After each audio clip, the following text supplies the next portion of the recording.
ನಮಸ್ಕಾರ ಸ್ನೇಹಿತರೆ, ಇವತ್ತು ನಾನು ನಿಮ್ಮ ಜೊತೆ ಹಾಲಿನ ಕೆನೆಯಿಂದ ಮನೆಯಲ್ಲಿನೇ ಬೆಣ್ಣೆ ತೆಗೆದು ತುಪ್ಪ ಹೇಗೆ ಮಾಡೋದು ಅಂತ ಶೇರ್ ಮಾಡ್ಕೊಳ್ತಾ ಇದ್ದೇನೆ. ಹಾಲಿನ ಕೆನೆಗೆ ನಾವು ಹೊದಿ ಅಂತಲೂ ಹೇಳ್ತೀವಿ. ಮೊದಲನೇದಾಗಿ ಇದು ನಾನು ಒಂದು 15 ಡೇಸಿಂದ ಪ್ರತಿದಿನ ಹಾಲು ಕಾಯಿಸಿ ಫ್ರಿಜ್ಜಲ್ಲಿ ಇಟ್ಟು ಹೊದಿ ಚೆನ್ನಾಗಿ ಬರುತ್ತೆ. ನಂದಿನಿ ಹಾಲು ಕೂಡ ತುಂಬ ಚೆನ್ನಾಗಿ ಹಾಲು ಕಾಯಿಸಿ ಫ್ರಿಜ್ಜಲ್ಲಿ ಇಟ್ಟಾಗ ಹೊದಿ ಕಟ್ಕೊಳ್ಳುತ್ತೆ. ಆ ಹೊದಿಯನ್ನು ತೆಗೆದಿಟ್ಟು ಸ್ಟೋರ್ ಮಾಡಿ 15 ಡೇಸ್ಗೆ ನಾನು ಈ ಥರ ಮತ್ತೆ ಸ್ವಲ್ಪ ನೀರನ್ನು ಸೇರಿಸಿ ಅದಕ್ಕೆ ಬ್ಲೆಂಡರಿಂದ ಬೆಣ್ಣೆಯನ್ನು ತೆಗೆದುಕೊಳ್ತಾ ಇದ್ದೇನೆ. ಫಸ್ಟು ಬೆಣ್ಣೆ ಈ ಥರ ಬ್ಲೆಂಡರ್ ಯೂಸ್ ಮಾಡೋದ್ರಿಂದ ಒಂದು 10 ಮಿನಿಟ್ಸ್ಗೆಲ್ಲ ನಾವು ಆರಾಮಾಗಿ ಬೆಣ್ಣೆ ತಕ್ಕೋಬೋದು. ಅದು ಆನ್ ಆಫ್ ಆ ಥರ ಮಾಡ್ತಾ ಬ್ಲೆಂಡ್ ಮಾಡಬೇಕು. ಈ ಹೊದಿಯನ್ನು ಒಂದು ದೊಡ್ಡ ಪಾತ್ರೆಗೆ ಹಾಕ್ಕೊಂಡು ಅದಕ್ಕೆ ಒಂದಿಷ್ಟು ನೀರನ್ನು ಕೂಡ ಸೇರಿಸ್ಕೊಂಡು ಬ್ಲೆಂಡ್ ಮಾಡಬೇಕು. ಆವಾಗ ಬೇಗ ಬೆಣ್ಣೆ ಬರುತ್ತೆ. ಅದನ್ನ ಆನ್ ಆಫ್ ಮಾಡ್ತಾಯಿದ್ರೆ ಬೆಣ್ಣೆ ಕಟ್ಕೊಳ್ಳುತ್ತೆ ಬೇಗ. ನಾನಿಲ್ಲಿ ಫಿಲಿಪ್ಸ್ದು ಬ್ಲೆಂಡರ್ ಯೂಸ್ ಮಾಡ್ತಾಯಿದ್ದೀನಿ. ಬೆಣ್ಣೆ ಬರ್ತಾ ಇದ್ದ ಹಾಗೇ ಅದನ್ನು ಬೆಣ್ಣೆ ಅಷ್ಟೇ ತೆಗೆದು ಬೇರೆ ಒಂದು ಕಾಯಿಸುವಂಥ ದೊಡ್ಡ ಪಾತ್ರೆಗೆ ಹಾಕಿಬಿಟ್ಟು ಚೆನ್ನಾಗಿ ಬೆಣ್ಣೆಯನ್ನು ವಾಶ್ ಮಾಡ್ಕೋಬೇಕು. ಯಾಕಂದರೆ ಅದರಲ್ಲಿ ಮಜ್ಜಿಗೆ ಅಂಶ ಇದ್ದರೆ ಅದು ಅಷ್ಟು ಚೆನ್ನಾಗಿರಲ್ಲ. ತುಪ್ಪ ಫ್ರೆಶ್ ಆಗಿ ಬರಬೇಕು. ತುಪ್ಪ ಘಮ ಘಮ ಅಂತ ಆಗಬೇಕಂದ್ರೆ ಅದರಲ್ಲಿರೋ ಮೊಸರು ಮಜ್ಜಿಗೆ ಅಂಶ ಎಲ್ಲ ಹೋಗಬೇಕು. ಅದಕ್ಕೆ ನಾವು ಚೆನ್ನಾಗಿ ನೀರಲ್ಲಿ ಒಂದು 8 to 10 ಟೈಮ್ಸ್ ನೀರಲ್ಲಿ ವಾಶ್ ಮಾಡ್ಕೋಬೇಕು. ಆ್ಯಕ್ಚುಲಿ ನಾನು ಆ ಥರ ಮಾಡೋದು. ನಾವು ಜಾಸ್ತಿ ವಾಶ್ ಮಾಡ್ದಂಗೆ ಅದರಲ್ಲಿ ಅದು ಕ್ಲೀನಾಗಿ ಕಾಣಿಸ್ಬಿಡುತ್ತೆ ನಮಗೆ ಬೆಣ್ಣೆ. ಒಂದು ಸ್ವಲ್ಪ ಕೂಡ ಮಜ್ಜಿಗೆದು ನೀರು ಬರಲ್ಲ. ಸೊ ಆ ಥರ ತುಂಬ ಚೆನ್ನಾಗಿ ವಾಶ್ ಮಾಡಿಕೊಂಡು ಆಮೇಲೆ ನಾವು ಅದನ್ನ ಕಾಯಿಸೋಕ್ಕೆ ಇಟ್ಕೋಬೇಕು. ಯಾವಾಗಲೂ ನಾವು ಬೆಣ್ಣೆಯನ್ನು ಲೋ ಫ್ಲೇಮಲ್ಲಿನೇ ಕಾಯಿಸ್ಕೋಬೇಕು.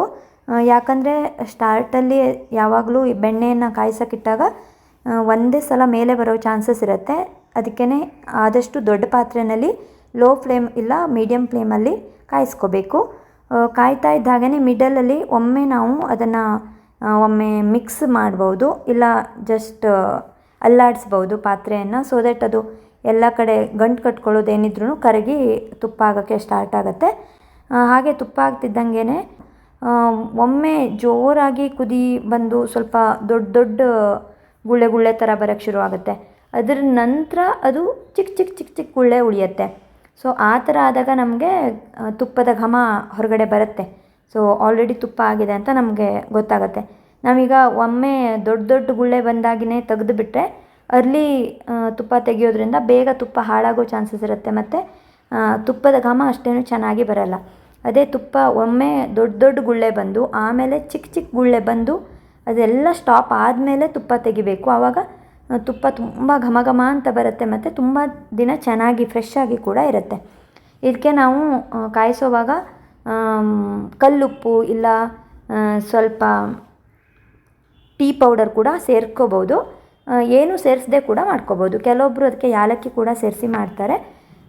ಈ ಥರ ಯಾವುದನ್ನು ಸೇರಿಸ್ದೇನೂ ಕೂಡ ಚೆನ್ನಾಗಿ ಕಾಯಿಸಿ ತುಪ್ಪ ತೆಗೆಯೋದ್ರಿಂದ ತುಂಬ ಚೆನ್ನಾಗಿ ಫ್ರೆಶ್ ಆಗಿರುತ್ತೆ.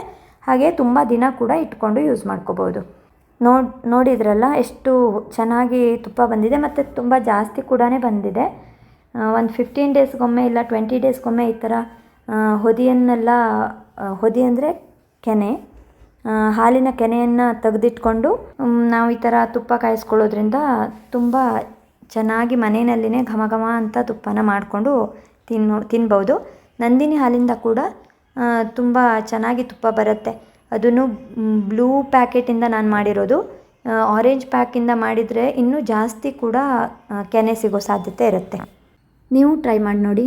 Thank you.